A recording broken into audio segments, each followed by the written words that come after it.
Loss, loose, last, loose இந்த வார்த்தைகளுக்கெல்லாம் வேறு வேறு ஸ்பெல்லிங் தான் இருக்குது. ஆனால் ஒரே குழப்பமாக இருக்குல்ல. ஆனால் இந்த வேர்ட்ஸ்க்கு உண்டான மீனிங் எல்லாமே ரொம்ப சிம்பிள் தான். LOSS லாஸ் அப்படின்னா நமக்கு பிடிச்சவங்கள இழந்து போகிறதையோ, இல்லை ஒரு கம்பெனி நிதி இழப்பில் போயிட்டுருக்கு, ஃபினான்ஷியல் லாஸ் ஆயிடுச்சு அந்த கம்பெனிக்கு, இல்லை மெமரி லாஸ் ஆயிடுச்சு ஒருத்தவங்களுக்கு, இந்த மாதிரி விஷயத்தையெல்லாம் குறிக்கிறதுக்காக லாஸ் அப்படின்ற வேர்டை பயன்படுத்துவோம். அதுவே LOSC லூஸ் அப்படின்னா ஒரு விஷயத்தை நம்ம இன்னும் இழக்கலை, ஆனால் அது கூடிய சீக்கிரம் நடந்துருமோ அப்படின்னு சொல்கிறதுக்காக லூஸ் அப்படின்ற வேர்டை பயன்படுத்துவோம். எக்ஸாம்பிளுக்கு the team will lose the game அப்படின்னா அந்த டீம் தோற்று போயிடும்.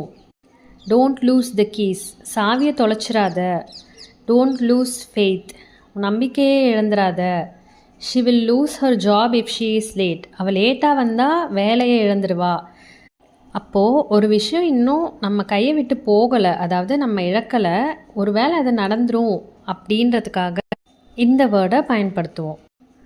LOST லாஸ்ட்ன்ற வேர்டை எந்த இடத்துலலாம் பயன்படுத்துவோம் அப்படின்னா, இறந்த காலத்தில் நடந்து முடிஞ்ச ஒரு விஷயத்துக்காக, அதாவது நான் என்னோடய பெண்ணை தொலைச்சிட்டேன், இல்லை என்னோடய புக்கை தொலைச்சிட்டேன், இல்லைன்னா நான் வழி தவறி போயிட்டேன், நான் ஒரு ஊரில் தொலைஞ்சிட்டேன் ஒரு இடத்துல அப்படின்றதுக்காகவும், நான் என்னோடய வேலையை இழந்துட்டேன், நான் அந்த கேமில் தோற்றுட்டேன், இந்த மாதிரி வாக்கியங்களை நம்ம சொல்கிறப்போ லாஸ்ட் அப்படின்ற வேர்டை யூஸ் பண்ணுவோம்.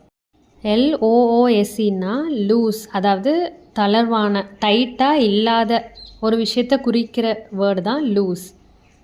ஒரு ஆணி லூஸாக இருக்கணும், இல்லை உன்னோட ஷர்ட் லூஸாக இருக்குது, இல்லை அந்த ஒயரிங் கனெக்ஷன் லூஸாக இருக்குது, இந்த மாதிரி மீனிங் வர இடத்துல லூஸ்ன்ற வேர்டை யூஸ் பண்ணுறோம். இந்த டிஃப்ரென்ஸ் உங்களுக்கு புரிஞ்சிருச்சுன்னா எஸ்ன்னு கமெண்ட் பண்ணுங்கள். அண்ட் மறக்காமல் உங்கள் ஃப்ரெண்ட்ஸ்க்கும் இந்த வீடியோவை ஷேர் பண்ணுங்கள்.